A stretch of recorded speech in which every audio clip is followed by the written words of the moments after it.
എല്ലാവർക്കും പെറ്റ് ലോക്കിന്റെ പുതിയ ചാനലിലേക്ക് സ്വാഗതം. ഇന്ന് ബ്ലാക്ക് മോളിയെ പറ്റിയുള്ള ചില കാര്യങ്ങളുമായിട്ടാണ് ഞാൻ ഇവിടെ വന്നിരിക്കുന്നത്. അതിന് തൊട്ട് മുമ്പ് ഈ ചാനൽ ആദ്യമായി കാണുന്നവരാണെങ്കിൽ സബ്സ്ക്രൈബ് ചെയ്യുക. തൊട്ടടുത്താണ് മണി ബെൽ ക്ലിക്ക് ചെയ്താൽ നമ്മളിടുന്ന വീഡിയോ നിങ്ങൾക്ക് ലഭ്യവും. അപ്പോൾ നേരെ വീഡിയോയിലേക്ക് എടുക്കാം. ഞാൻ ബ്ലാക്ക് മോളി ഇട്ടിരിക്കുന്ന ഡ്രമ്മിലാണ്. നിങ്ങൾക്ക് വ്യക്തമായി കാണാൻ കഴിയുന്നുണ്ടോ എന്നറിയില്ല.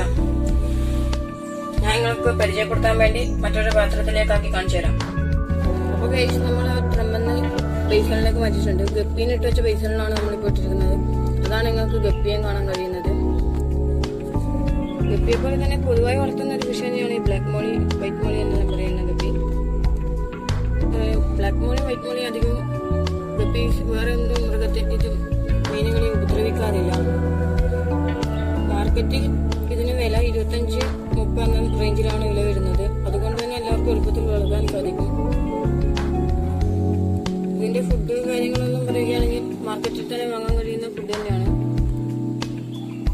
ഇതിന്റെ ടാങ്കിനെ കുറിച്ച് പറയാനുള്ള കാര്യങ്ങളെന്ന് വെച്ചാൽ ടാങ്കിന്റെ pH അളവ് എന്ന് പറയുന്നത് 6.57 എന്ന ലെവലിലായിരിക്കണം വേണ്ടത്. ഇവയെ പരമാവധി നല്ല വെള്ളത്തിൽ വളർത്തുന്നതാണ് ഏറ്റവും നല്ലതായി വരുന്നത്. അധികം സൂര്യപ്രകാശം ലഭിക്കാത്ത സ്ഥലത്ത് പരമാവധി നമുക്ക് വളർത്താൻ കഴിയുന്നുണ്ടെങ്കിൽ വളർത്താൻ ശ്രമിക്കുക. കൂടാതെ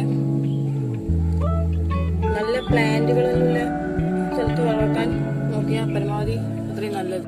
ഇതിൽ നിങ്ങൾക്ക് ചെറുതും വലുതുമായ ബ്ലാക്ക് മോളിയെ കാണാൻ കഴിയുന്നുണ്ട്. ഇതിവിടെ ഉണ്ടായ കുട്ടികൾ തന്നെയാണ്. ഇതിന്റെ പേരൻസ് ചത്തുപോയി. അതുകൊണ്ട് ഇത് 2 ബാച്ചായിട്ട് പ്രസവിച്ചുകൊണ്ടാണ് ചെറുതും വലുപ്പവും കാണാൻ കഴിയുന്നത്. കുട്ടികളെ നമ്മൾ പ്രസവിച്ചു കഴിഞ്ഞാൽ കുട്ടികളെ മാറ്റി വേറെ ഇടുന്നതായിരിക്കും നല്ലത്. അല്ലെങ്കിൽ വേഗം ചാകാൻ സാധ്യതയുണ്ട്. വലുതായാലും നല്ല കെയറിങ് ഇല്ലെങ്കിൽ വേഗം പല ഇതുകൊണ്ട് ചാകാൻ സാധ്യതയുള്ള ഒരു മീനാണ് ഈ ബ്ലാക്ക് മോളി. മോളി ഫിഷ് പലതരത്തിലുള്ള ഇതുണ്ട്.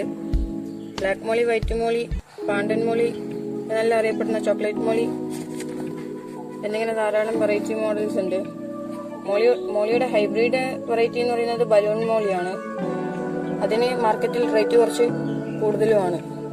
അടുത്തതായി നമുക്ക് മോളിയുടെ മെയിൽ ആൻഡ് ഫീമെയിലിനെ എങ്ങനെ തിരിച്ചറിയാം എന്ന് പറയാം. മെയിലിനാണെങ്കിൽ വാല് വിടർന്ന് അറ്റം ഷാർപ്പായിട്ടാണ് ഉണ്ടാവുക. എന്നാൽ ഫീമെയിലിന് വാലിന്റെ അറ്റം റൗണ്ട് ആയിട്ടാണ് ഉണ്ടാകുന്നത്. കൂടാതെ മെയിലിന് നീളത്തിൽ ശരീരം നീളമായിട്ടാണ് ഉണ്ടാവുക. എന്നാൽ ഫീമെയിലിനാകട്ടെ കുറച്ച് തടിച്ച് നീളം കുറവായിരിക്കും. ബ്ലാക്ക് മോളിക്ക് വളർച്ച പൂർത്തിയാകുന്നത് ഏകദേശം ഒരു 6 മാസം ആകുമ്പോഴാണ്. അതിന്റെ പ്രസവ കാലാവധി 30 ദിവസം മുതൽ 35 ദിവസം വരെയാണ്.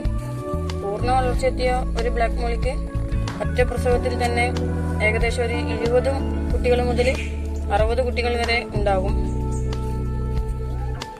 നമുക്ക് കാണാം ഗപ്പിയും ബ്ലാക്ക് മോളിയും ഫ്രണ്ട്സായി ഒന്നും ചെയ്യാണ്ട് നിൽക്കുന്നത് കാണാൻ കഴിയുന്നുണ്ട്. അടുത്ത കാര്യം പറയാനുള്ളതെന്ന് വെച്ചാൽ ബ്രീഡിങ്ങിന്റെ കാര്യങ്ങളാണ്. ഒരു മെയിലിന് 2 ഫീമെയിൽ എന്ന ഗപ്പീന്റെ കണക്ക് തന്നെയാണ് ബ്ലാക്ക് മോളിക്കും വേണ്ടത്. ഇതിന് കാരണമുണ്ട്. ഒരു ആണും ഒരു പെണ്ണും ആണെങ്കിൽ ആ പെണ്ണിനെ എപ്പോഴും ആണ് ഓടിച്ചുകൊണ്ടേയിരിക്കും. ഇങ്ങനെയാകുമ്പോൾ ഫീമെയിൽ കൂടുതൽ ക്ഷീണിക്കാൻ സാധ്യതയുണ്ട്. 2 ഫീമെയിൽ ആകുമ്പോൾ ഒന്നിന്റെ പുറകെ പോകാതെ 2ന്റെയും പുറകെ പോകും. ഇങ്ങനെയാകുമ്പോൾ ഫീമെയിലിന് അധികം ബുദ്ധിമുട്ടുണ്ടാവില്ല. കൂടാതെ ക്ഷീണത്തിനുമാവില്ല. മീനെ തന്നെ കണ്ട് നിങ്ങൾക്ക് ബോറടിച്ചു തുടങ്ങിയെന്ന് എനിക്ക് മനസ്സിലായി. അതുകൊണ്ട് വീഡിയോ വൈൻഡപ്പ് ചെയ്യുകയാണ്. അതിനു മുമ്പ് നിങ്ങളുടെ അഭിപ്രായങ്ങൾ ലൈക്ക് ആൻഡ് ഷെയറും കമന്റായും എന്നെ അറിയിക്കാൻ മറക്കരുത്. പുതുപുത്തൻ വീഡിയോയുമായി വീണ്ടും കാണാം. ബൈ.